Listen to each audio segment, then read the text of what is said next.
Hi guys, welcome back. Welcome back everybody. Right, this is a quick video. Well, it's not a quick video, it's never bloody quick, are they? Never Let's quick. face it. They're never quick. This is a video which is more to answer a question. If you watched the last project I've done, where I've done the little incense holder, one of these Incense, with this thing, yeah. okay? Incense holder, yeah.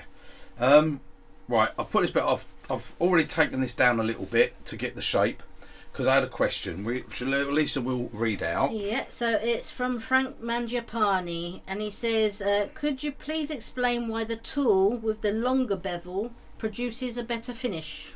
Right, now that's because in the video I did say that I would change over to a tool with a longer bevel to get the better finish on the cut as I was coming out. It also works on the cut going in as well. Now, this can be quite long-winded really, because getting into it, Lisa wants to do a quick thank you actually. Yeah. And I really want to do a thank you for this one. Yes, two thank yous really. Wayne Keefe, thank you very much for 20 coffees. Yeah, 20 coffee, wow. He's going to be hyper. Yeah. Thank you so much, Wayne. That is very, very generous of you. You really don't need to do that. Yeah, but and the same to Peter Bays, and he bought 10 coffees. Yeah, 10 coffees, and again, that is very generous. Thank you so much. Yeah, thank you. Yeah, it is Really is appreciated. Yeah. So thank you for that. Right, okay, getting back to this. Now, why I said I would go over to the other bevel. Let's first off, the tool I was using was this one, okay? My 1/2 inch spindle gouge, which I have a 50-degree bevel on, okay? I always put a relief bevel. All my tools have a relief bevel, okay? Very important as far as I'm concerned for what I do. Right, it's this bevel, the 50-degree, okay? And this is what I used for most of this turning, and it's fantastic, and it's a perfect bevel for it. And if you're doing the outside of bowls, it could be very good on the outside of bowls and things like that. And then when I got so many cuts, I said I was going to go over to a longer bevel, okay, which actually is this tool here. Okay, now when I say longer bevel, it's longer, it's not this length. When I say longer bevel, what actually it's more swept back. So that's a 50, this is a 45, okay. 5-degree can make a lot of difference. Now that sweeps it, and it's quite long down here on the wings, okay. Now the reason I said it, because what you tend to find happen, especially when you I want to get this explained right, because see, there's a thing where a lot of people, they put comments on Facebook and things like, what's the best bevel, or what bevel do people use and stuff like that, and they say, oh, a 55-degree or a 50-degree, a 40 grind, all that, and no one really ever says to turn what or what wood, because it has a big impact on what bevel you use, on whether you're turning a bowl, whether you're turning for a spindle, whether you're turning a big bowl, a steep-sided bowl, you might be turning a platter, you might want to turn things like this, and the bevel will have a big impact. What you turn determines what bevel you have, and also the type of wood. And the reason I say that is because, right, now with this, the cuts as you saw me make, I was making push cuts through, okay. Now these sort of things, these propeller things, can be quite hard to do with your handle right down, because obviously we've got our lathe bed, okay. Now if you're lucky enough to have a lathe that turns a really big bolt, then you might be able to get a good angle, and that can change. Again, what lathe you've got will determine what your bevel is, how your bevel can work. This is why someone just saying to you 50 degrees is the best, it might not be for what you're doing. Right, now doing the push cuts is coming through here, that's absolutely fine, okay. And this, like I said, treat this the same as a bowl. On the outside of a bowl, you'll cut from the center round, okay. Hollowing, we go from the outside in.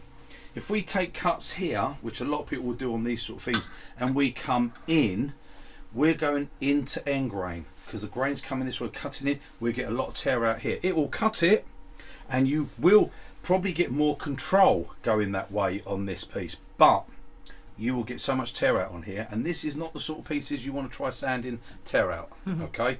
It just not worth it. You might, if you're going to do that, you might as well cut it to that shape on a bandsaw and then just sand it, and there you go, you've got your piece, haven't you? Right, cuts should always come this way. Okay, that way we cut in, and as we come across, we're cutting across the grain, so we're slicing it. Problem with that, and it comes with the 50-degree bevel. This will be a bit long-winded, but listen to. If you're not interested, don't watch. That's fair enough. Okay, I don't need the comments or whatever. This could help and solve the problems that you might have. It works on the same on bowls and everything.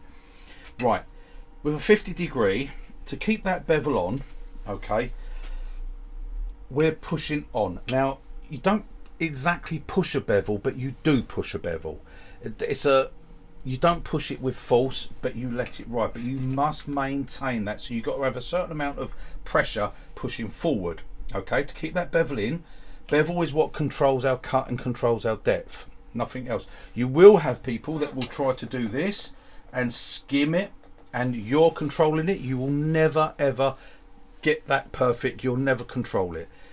It works on a metal lathe or a lathe that has a carriage, or CNC, because it sets there, it moves. If you want it to set it to take 2 mil off, it will take 2 mil off for that whole cut and not falter. You can't do that, okay? So we use the bevel. Bevel gives us that control. So we will cut in. I will show this with it moving, but it's easier for me to explain.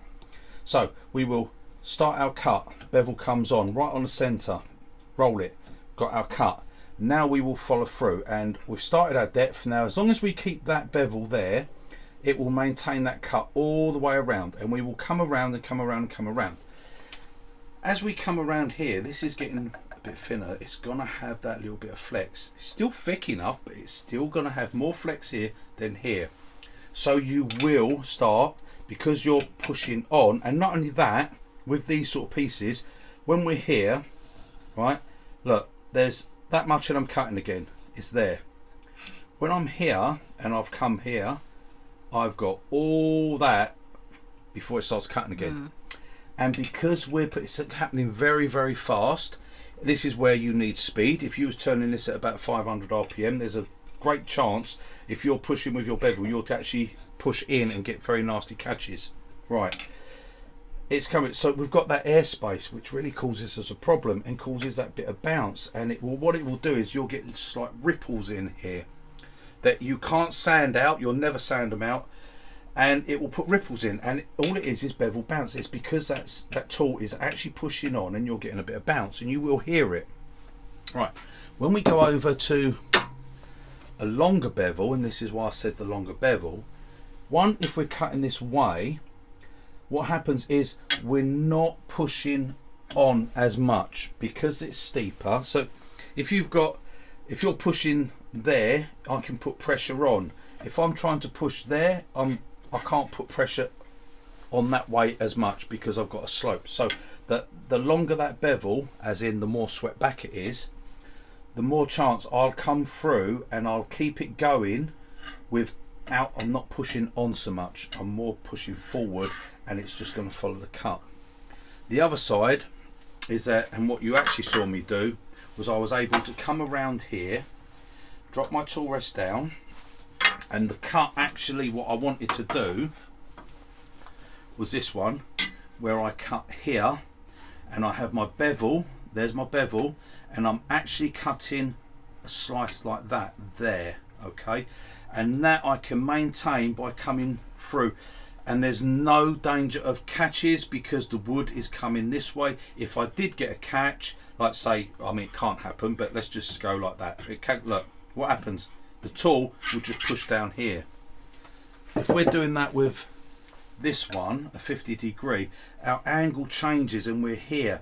There's more chance there's more chance I'm going to push on the bevel there. It's a shorter bevel, as in this bit is shorter, okay, because of the angle. And if I'm coming along here, there's more chance I'm still going to get that bounce, and that's why I said the longer bevel. Now this comes the same with going the other way, but obviously when you're doing bowls and you're doing curves, a longer bevel can be a bit more awkward to you, because as you get to a certain point, as you come round, you'll end up with the tip going in, okay. But on here I can just show you, I'm going to put my face shield on and I'll just make a quick cut.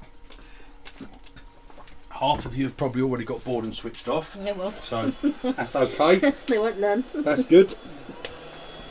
Right, so I'll start off with the 50 degree bevel, okay? So I come on and I pick up my cut here on the centre, right? And I'll rotate and I'll come across. Now, there everything's nice, okay? Nice and smooth all here. And then as I come here, can you hear that bounce starting? Yeah. And this is where bounce starts. And that's because I've got such a gap. So here I'm fine. And then as I come along,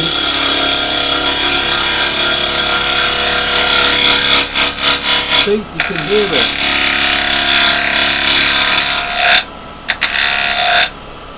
That's what starts happening with that bevel. And what happens is we start to get ridges like this. And when you get those ridges, they're really hard to get rid of. Okay? So this is where, like I said, the beauty is to come round, keep that tool rest nice and low. Okay? And what we're going to do, we use the longer one, and instead of pushing where we would still be pushing on, we're going to change our cut to this way, okay? But we are not scraping. We do not want to do this and scrape across. We will tear that up beyond repair, okay? So let me start that up again. And what the cut is to come across here.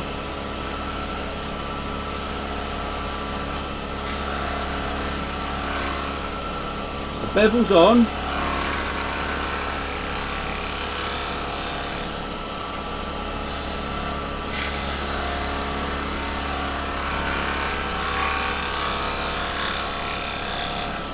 Now you can hear the noise is different.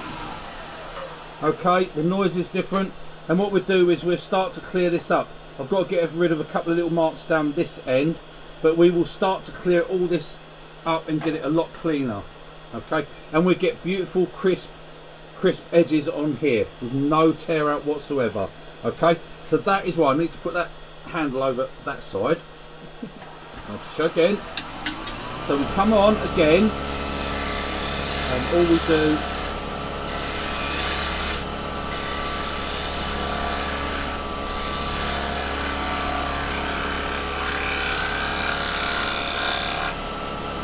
that the tool must be very, very low. Okay, and we start coming across like that. Now I want to just very quickly, let me pull this out a minute. Put it round here and lift it up. I'm going to put a mark on here for a tenon, because then I can show you what I meant on the other side. I don't want to take too many cuts here. Right, there's centre. Right, that would be the tenon there.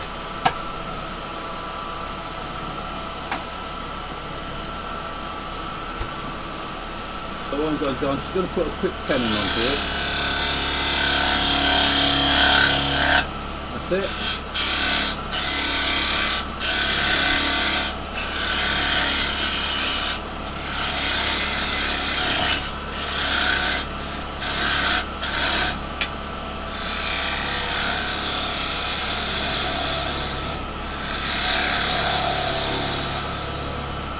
Right, so that's so I can turn it round. Right, see, and we cleaned this up here. We've got a couple of steel ridges we've got to get rid of, but that's what I was doing, that's what I was showing, okay?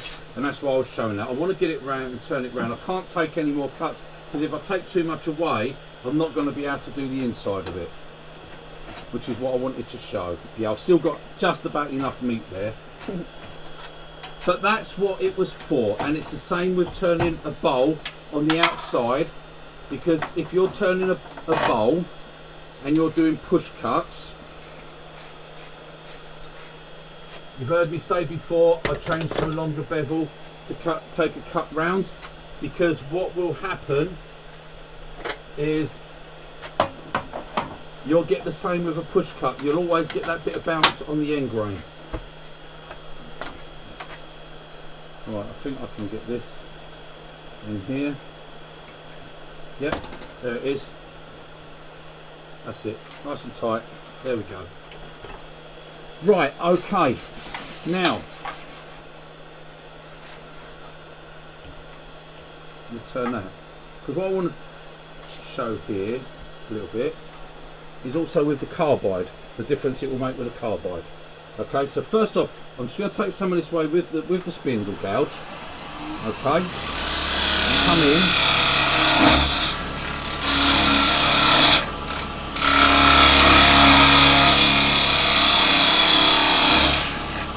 So I'll come down, okay, and again remember, as I said, we come back, we pick up the cut, and we come in.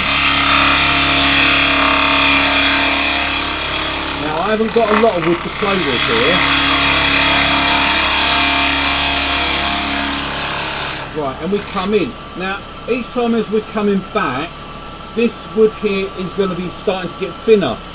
So you'll start to get, again, where we come back and we pick up our cut, this bit will probably be alright. And what you'll have happen is as you come down, the actual ridges can start to come down on this bit, where it goes from this being flex and that not, okay? Not as bad on the inside. Now this is where this sort of grind, a longer grind, is nice for this bit, and it's nice in there. You can get away with the longer grind. When you come to be doing a bowl and it's a bit deeper, you can't, because this will not follow the curve, okay? But again, a longer grind, as we come back and we pick up, there we are.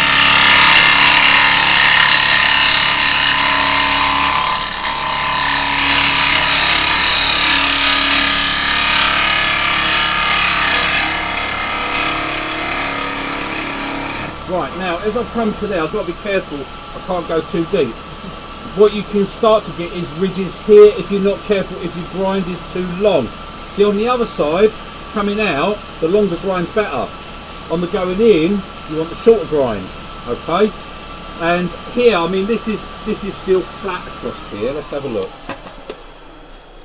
Right, this is still flat across here. That's why I got the at first. But as you can see here, what we get with the longer grind, it's okay. It's this bit here that you could get ridges. So you have to be careful. If you're getting ridges on this bit, then you might have to go to the shorter grind. But as you come in, sorry, that's a long grind. As you come in here, we open the flute more. So we can keep the flute closed, sort of half closed here, come down. As we get to this bit and it's more solid, we need to open the flute more so that we're not pushing on the same, and we will manage to take that cut same as on a bowl and get it smooth going around. What it is because as we get to here, if we're cutting in, once we come down this part and we get to about here, we'll start cutting into the end grain and we're cutting into it. Here we're slicing through it. As we come to this bottom bit, we'll start pushing into it, and that's when you'll get ridges here, okay? And what you want to do is to be able to open the flute a bit more, so you actually come in and you cut it.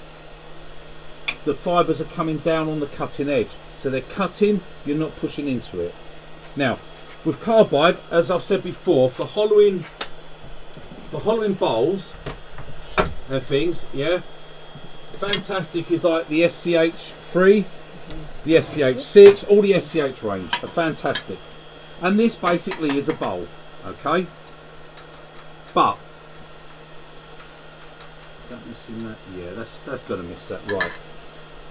But we have a problem, because with this, because it's got such a straight bevel on these sort of pieces, yes, it's easy to come in and pick this cut up, and very easy to follow through with it. But what you will find, oh, that's a little bit too high. Let me stop that. I was a little bit high there, so I left a little nipple. Right, what you find is you'll get a little bit more with these marks here, and the reason for that is because we are pushing a bevel on, okay, to maintain the bevel it's pushing on, and I can see it here. There is a certain amount of flex to this here. It flexes. So what we do is we come on here and we start our cut and we're coming along, and as we get here the flex releases. It's not so much, and then that's when you'll start to get that bit of bounce on here, or you'll leave marks. Okay, very hard to just control it when you've got to push forward, and we have to with this. I mean, we can come on. Yeah, we're in the middle now. We can come back again with the bevel the same. Pick up the cut.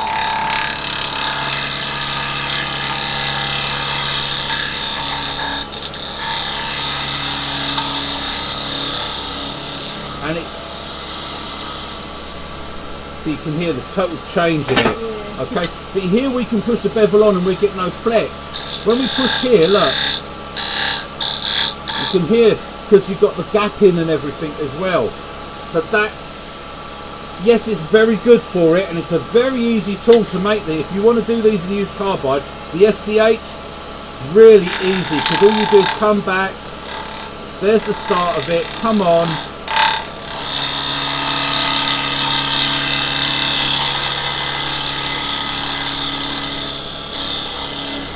pick that bevel,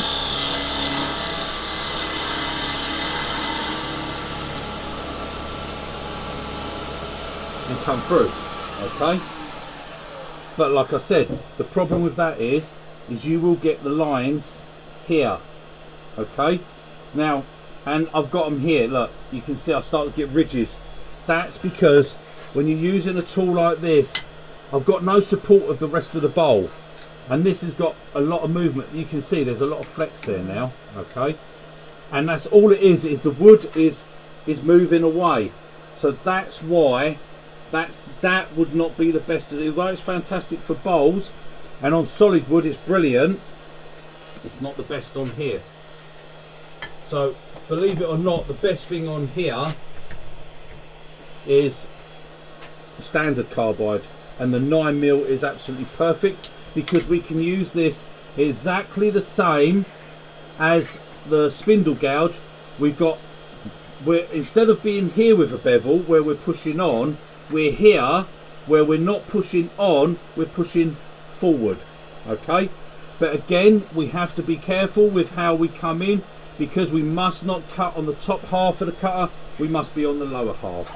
Okay, so we'll start up. I haven't got many cuts left on this. So we come on, we come back, and what we will do is we will rotate until we pick up our cut. There's our cut.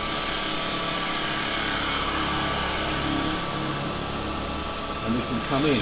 We can come back, right back here, pick our cut up, just rotate slightly. There it is.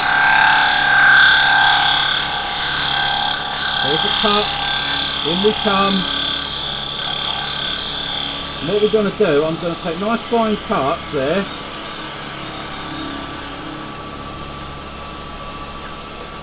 And see if we can get rid of these marks, see?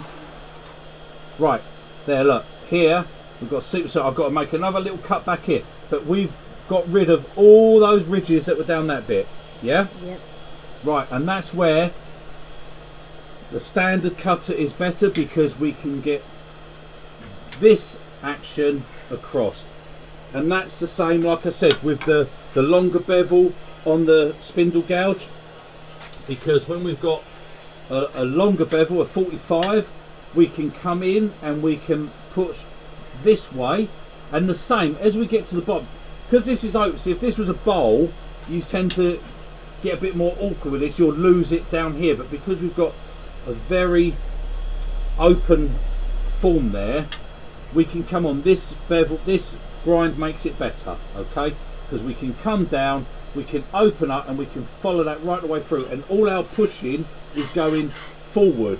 Okay, but when we use a 50-degree bevel and we come on and we're doing the same thing, but the angle of the tool has gone from this way to this way, and when we're pushing it, we're actually pushing, although we're pushing forward the same, but we're actually putting more pressure that way, and that will cause us to get the bounce, and that will cause us to get the ridges.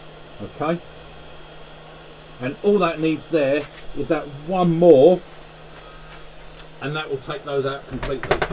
Now I should have shown this one before I turned it round, because it's the same on the outside to drop the handle. Okay, on the outside, if you're using one of the SCHs, okay, you can do the outside the same. You can come around with it, and it's perfect angle, everything's perfect, you'll get nice cuts.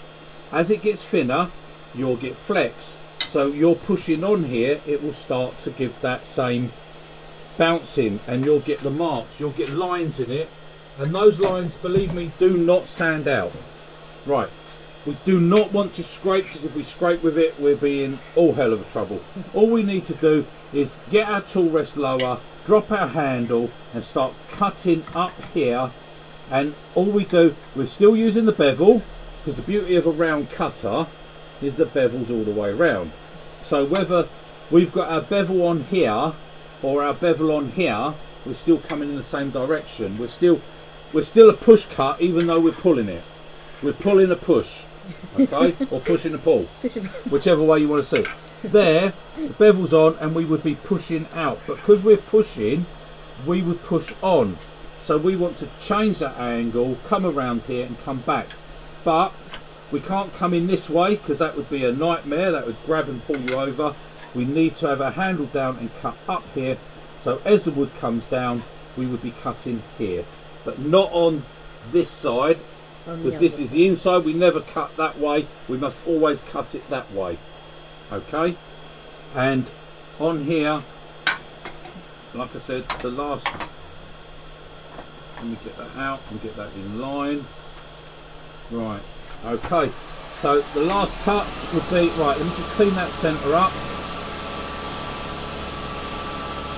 There we go. So we've come out here, come back. There's our last cut, our first cut, I should say.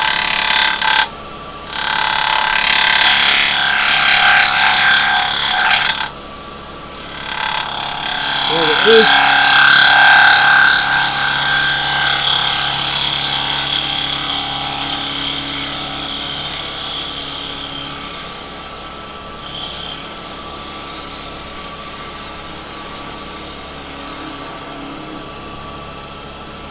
And this is done with a standard 9mm box follower, okay? Right, so we come right back. I've got a little bit here where I'm getting a bit thin, and I was trying to start. Got a tiny bit there. I'd have to take one more cut on that. It's just a very small one, but that's what we've got. And the main thing is we've got no tear out on here whatsoever, okay? Now if you, we're just slightly below center there. Let me just bring that up. Right, now if you do it your normal way with carbide, and you'll come on here and we'll do this with it flat, you've got no bevel control, you've got no way of controlling your depth. You can put your finger here and think that controls your depth, it doesn't. And we'll come in here like this, look.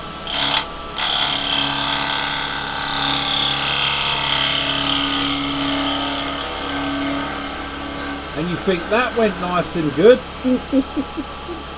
And you think that gave me a nice finish there. Let me just take that nipple off. Right, okay, that was a nice cut, wasn't it? That done well.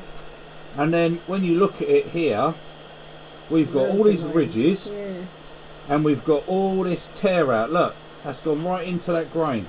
We've torn it all. We've got a bit of feathering on the edge as well. It's not too bad on the edge. The cutters are so sharp. This is getting quite thin now up here, but look at all those lines. Can you see those lines that are put in? Is it showing us? Yeah. Look, that's what happens if we just scrape it, because if we come in with our carbide flat, okay, and we do a scrape like that, it's the same with bowls, with anything. What controls our depth? Your bevel. Nothing controls our depth, because we've just got an edge there, and we do, and we have to come in and do this, pushing it along, trying to control our depth, okay? And we can't control it, because you know, with the flex you've got and just us as humans moving, we can't control it. We've got no bevel control whatsoever, nothing to control how deep we're going, only us on how much we push. Okay, so we will get tear out, we will get ridges, and this is what you will get on the inside of bowls, and you'll have that. And the only way you can get rid of all that is to actually come onto your bevel, and all that is place the tool on with it closed like this, roll it right over, we come back, okay, we roll it, pick up that cut just there. You can hear that's getting very thin now.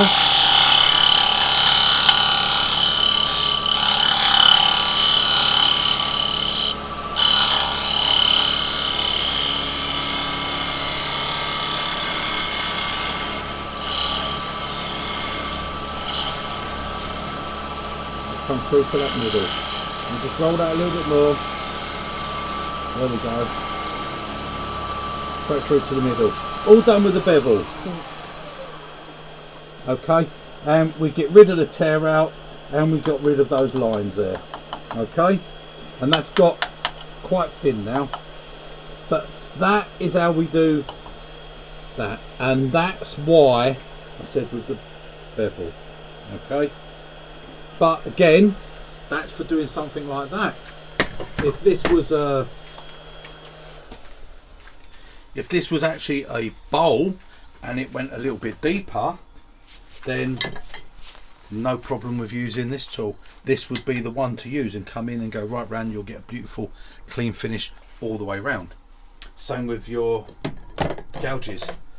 It's all comes down, but that's why I said I'm going over to a longer bevel to get a better finish, because a longer bevel will give me a cleaner finish on there. You can't sand those lines out, it's impossible, because you'll be hand sanding that throat, or you'll just go with a sander like this. Well, then you might as well, as I said, just cut it on a bandsaw and sand it. What's the point of turning it? But that's the reason, guys. Okay, and that's all the video was. So just a quick video, probably turned out not to be that quick.